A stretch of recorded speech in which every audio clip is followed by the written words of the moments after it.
All right. I want to thank you for joining us for another great podcast on the Mama Thrive Talks.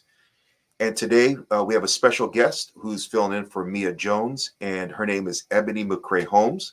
She is a licensed marriage and family therapist. Ebony, welcome to the podcast. Thank you. Thank you for having me. Well, first and foremost, tell us a little bit about yourself and the things that get you excited about life. Well, a little bit about me is I'm a licensed marriage and family therapist, as Jack mentioned, and I started my career out working in the homes of mothers with the Healthy Families program back in long time ago in the early 2000s. So that pursued my interest in wanting to know more about how to help my community. So as I finished with my bachelor's degree at UNF with community health education, I went into the DCF world because even though Healthy Family was a prevention program, I wanted to go behind the scenes with DCF and kind of see what else can I do to help with the community families. So what hypes me is the fact that I love healing families. I love working with people in general and helping them understand themselves, each other, and how to better communicate, be better stewards within their family system, learning how to deal with certain behaviors. There's a lot of myth in the community about mental health, and um, sometimes, especially within the Black community, it's, just pray, go to God. Of course, I'm religion based as well, and I know that's what I was taught growing up is, you pray, you go to God, you don't talk to a therapist. So I wanted to be that somebody for our community, that it's okay to go and talk to someone else. It's okay to not just pray to God, because sometimes God will lead you to me to come and sit and just navigate the things about life that has created, turmoil in your life or even conflict. So that's what motivates me. That's what moved me, being able to sit in the chair and listen to people's stories and help them find their journey of healing. Awesome, awesome. Yeah, and you said something there that really sparked me. Is There's a few things. The importance of faith, but also practical faith, right? Faith that also takes into consideration um, the mind, well as the spirit, but also that you start out, working with DCF. And I know that usually when people are dealing with DCF, and when I was a young person, I was in some boys' homes and was basically in the system because of some of the family struggles that I was going through, my family was going through, and my behavior issues. So I got very familiar with like foster care and boys' homes, as I was also in a boys' home for several years. Um, do you work with families that are currently, struggling with some family issues where their child is in is in a DCF program, foster care, or boys or girls home, and if so, like, in what ways do you help them and work with them when they find themselves in trouble like that? Because it's painful, and you do feel penalized as a parent when your child gets taken away. Yes, when I get my referrals, sometimes it does, usually when they come to me, I find out when the families come, because they referred by agencies or even doctors' offices, or they just find me on Psychology Today. And by the time they get to me, I find out that yes, DCF is involved, or they've been called and on their way out. And so I try to ease the mind of the parents that, there's no instructions with how to be a parent. And I try to ease their anxiety on the process, because I'm familiar with the DCF process. I understand the steps that they're taking and why they're taking them. And so I try to get the families to first kind of deal with some of the anxiety that comes along with that, because you're being judged by DCF. That's what it feels like, and who can you trust? Because I am a mandated reporter. But with my families, I make sure they understand that if there's anything that I have to report in this room, they're going to be with me on that journey. I'm not going to do anything behind their backs, because the biggest thing with DCF being such a stigma that it is, when they get involved and they make you feel inadequate, they make you feel like you're not able to overcome some of the family struggles. I try to be on their team. I'm on the family's team. We're going to do this together. I'm a part of your community, your village now. And I try to help them navigate the system themselves so they can better understand it's not about judgment. Sometimes we have to take that negative view and turn it to a positive view. And kind of get to the honesty. Did you need help? Is what I first asked. Did you need help with how to manage your child? And, usually some of them say yes. Unfortunately, it created the DCF call, but let's work on what we need to help this family, to mend the family, because the child is just a symptom of what's going on. Let's go back further, find out where all this started, and let's kind of dig into that. And usually I'm into the parents' lives and how some generational patterns and curses is what we call that kind of travels into their current life as parents themselves. And they're only going by what they know. So I try to ease that anxiety and kind of let them know they're not alone. I'm here. I have some respect in the DCF community. So there's sometimes some calls I can make if they give me permission to make those calls to help ease the whole transition. You're muted. I can't hear you, Jack.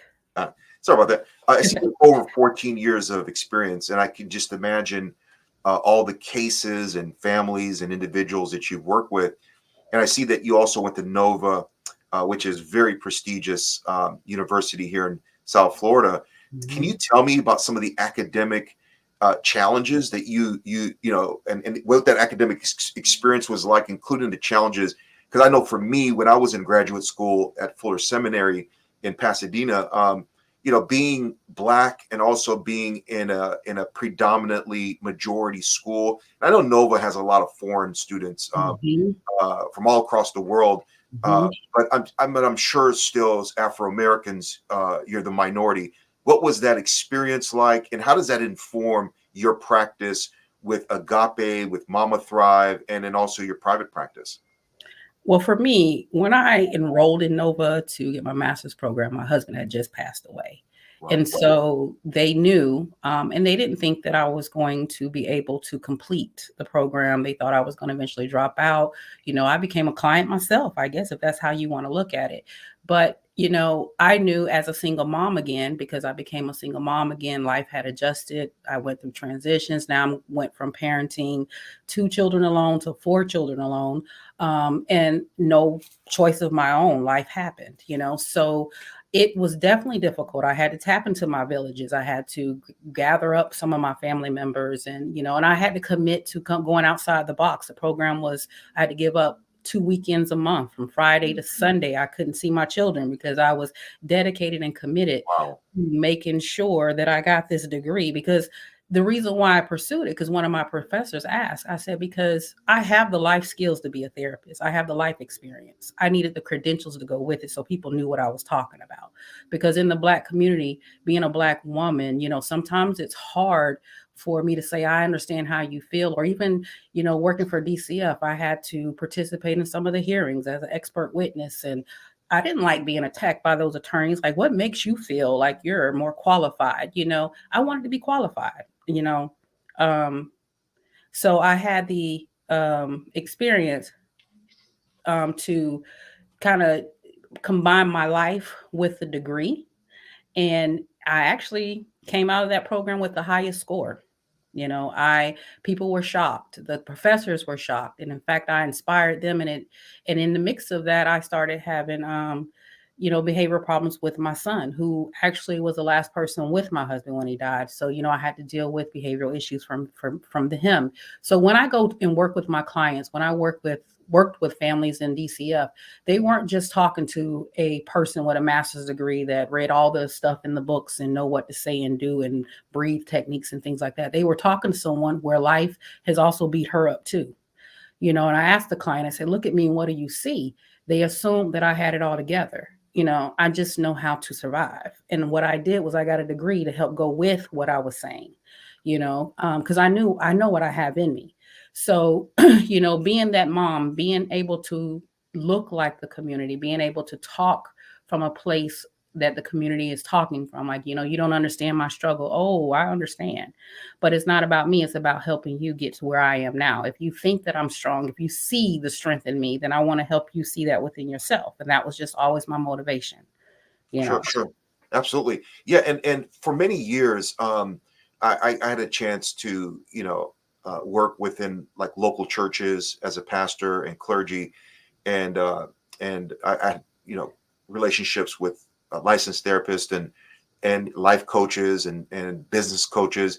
And I saw that the church does struggle sometimes with over spiritualizing people's problems, especially like poverty or just parenting um, processes, parenting principles, communication, even marriage. Right, a lot of the people that were sitting in our pews were basically struggling, and a lot of holistic issues. And then I realized that spirituality is important. It's vital. I think it's probably the first foundation of good mental health, a good life, a joyful life. But some things are also natural, right? And some things are just practical. Some things are science and chemistry. When you talk about people having chemical issues. So I heard you allude to the fact that people can reach out to you, including people that are religious and non-religious.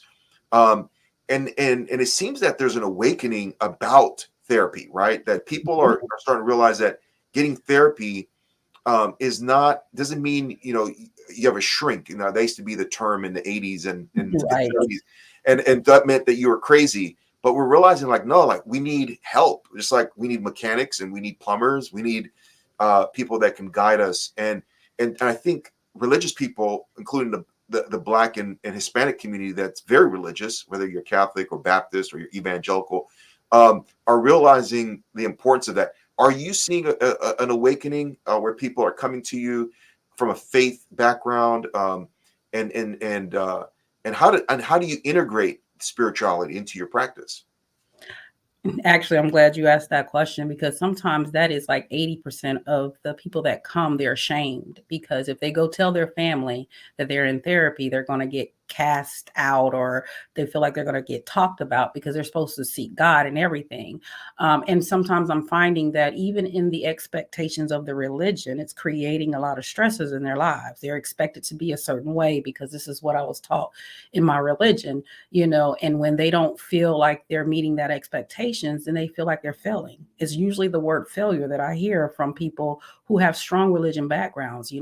I see people as far as pastors, first ladies, just regular people in church, and like you said, non-religion folks come to me as well. So I get a variety. I call it my nation of people, and because there is a zone in my office of there's no judgment here. This is your journey.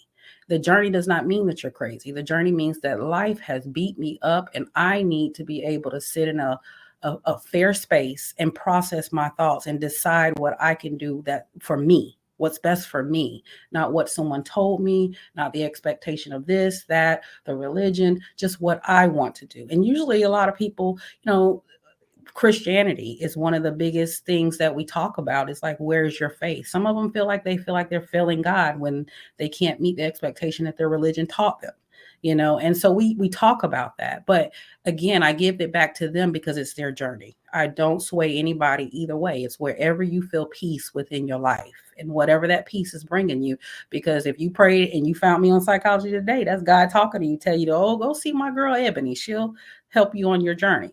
And so I try to remove the word mental health and say this is a life journey, and in it you may find that you have some things mentally that you might have to seek some help on, higher than me, a doctor. But mental health does not necessarily mean that you're crazy. I try to take the myths and the stigmas away from the word. Mental health means that there's something going on in your life that's altering the way you're thinking. You're muted. Sorry about that. I know that you work with Agape Family Health, and tell me a little bit about your experience there, and what that's like for you.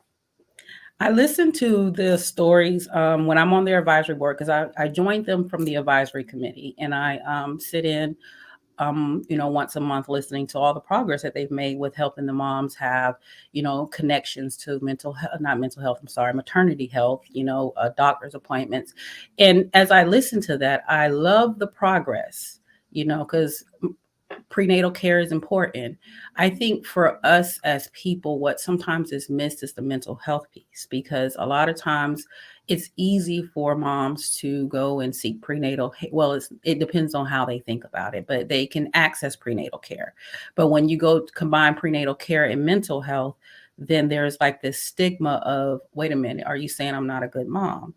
So that's, as I listen on the advisory board committee and I see how they're handling the prenatal care piece, I would just, my thing is I come in from the mental health side of it, say, hey, you guys are doing an awesome job. Let's combine the mental health piece now.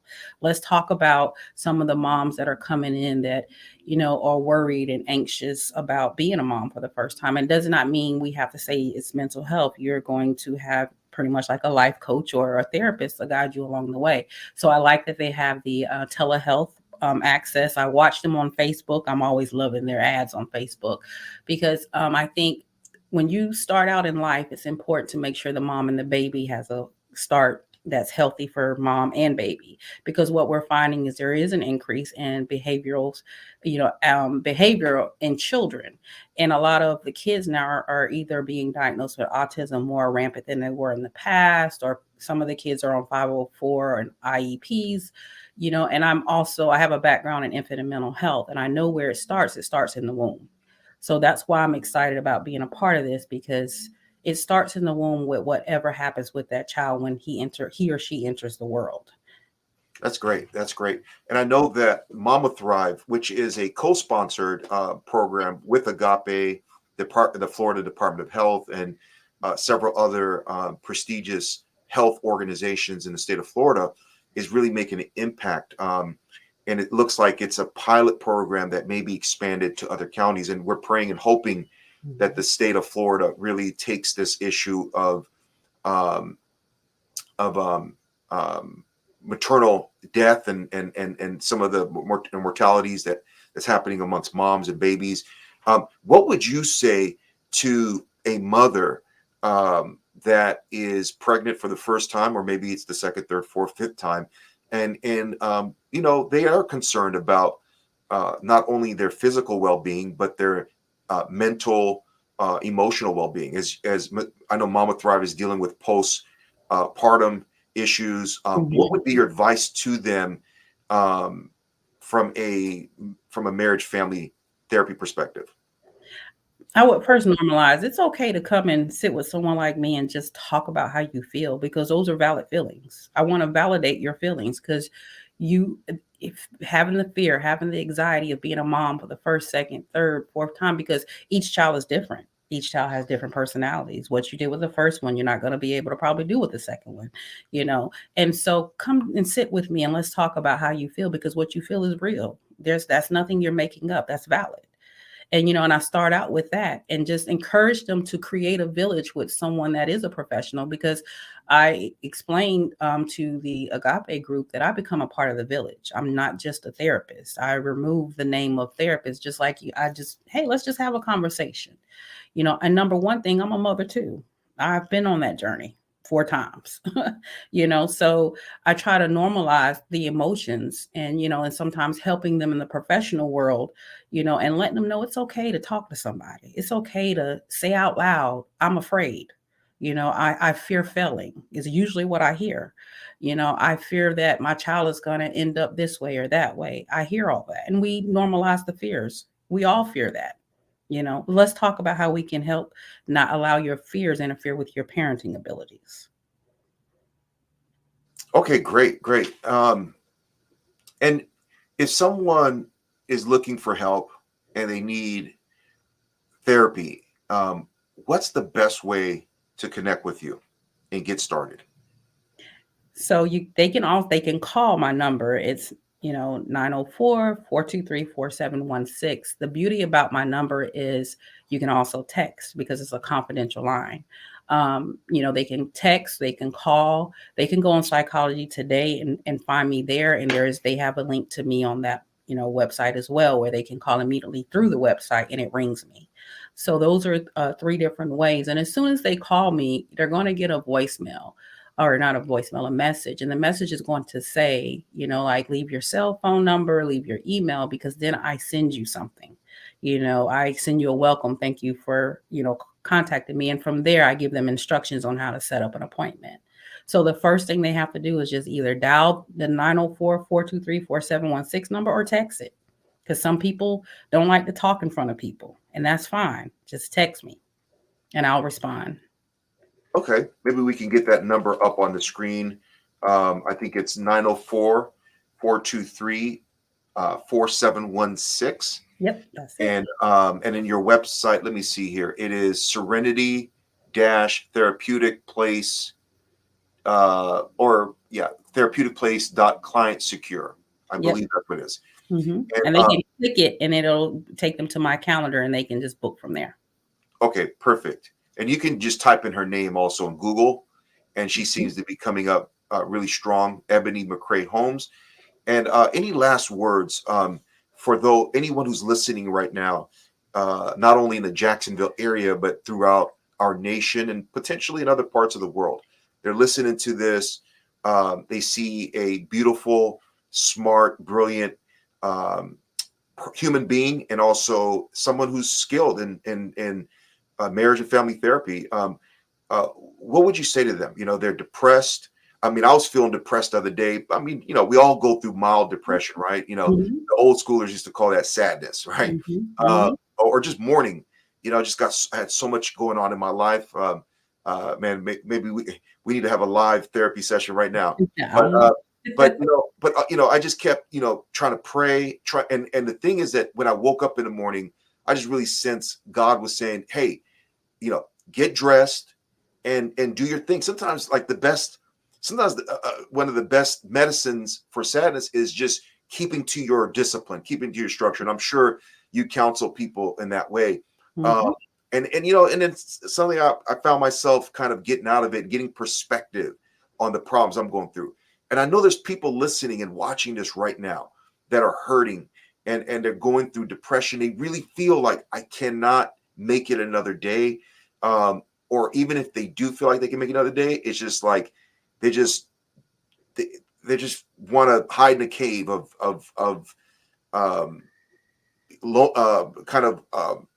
aloof and just isolate themselves. What do you say to those people that are watching this? Number one, I want to explain that everybody deals with sadness, depression. Everybody deals with emotions. Mental health does not mean that you're crazy. I'm not a shrink. It is okay to seek assistance. It's okay to call someone and say, "Hey, I just want to talk about what I feel," because what you feel is real. First, you got to validate yourself. You got to be honest with yourself with how you feel. Don't hide behind it. Reach out, talk to someone, and even if you go on Psychology Today, read everybody's profile. If you're looking for a therapist, find one that matches you, because I may not be good for everybody. Those that come to me find me off of what I explain on Psychology Today. And if all else fails, if you can't get a friend, or I always tell people to create a lifeline with someone that's not going to be judgmental. I ain't saying call everybody in the family. I'm saying find that one person that you can talk to, that listens, that can make you feel a little bit better until you can get to someone that has a more professional approach. And if you don't have that person, they have the new thing out now is 988. You can text it or call it, and there's someone available. And I know that, again, it's about who you get on the line and who you talk to, who you match up with, who you link up with. Don't just stop with one person. If one person you felt didn't hear you, or that one therapist you didn't, tie in, y'all didn't have a good vibe, find the one that has the right vibe for you. Don't give up. Christian counselors are out there, life coaches. All of us are out here to give each other the skill set. And it's not about, depression means you're crazy. Depression means something's wrong with you. Yes, something's wrong, but let's go on that journey to figure out what it is. Don't be afraid to walk the journey. It's a journey. And if you want to heal, you got to be willing to go on that journey. And it's okay to go on it. Amazing. Thank you so much, Ebony. Looking forward to having another podcast with discussion with you, and maybe even deep diving into different scenarios that you deal with, and that others can listen and glean from, that are going through a similar situation. Thank you. And all those who are watching, please log on to mamathrive.org to learn more about the services, the free services that are being provided by Mama Thrive to help women, minority women, indigenous, Latin, African American, who basically need 24/7 monitoring, access 24/7 to a doctor or a nurse, and also a bunch of other services to help you through your pregnancy. And otherwise, thank you, Ebony, and I'm looking forward to connecting with you again. Bye. Bye.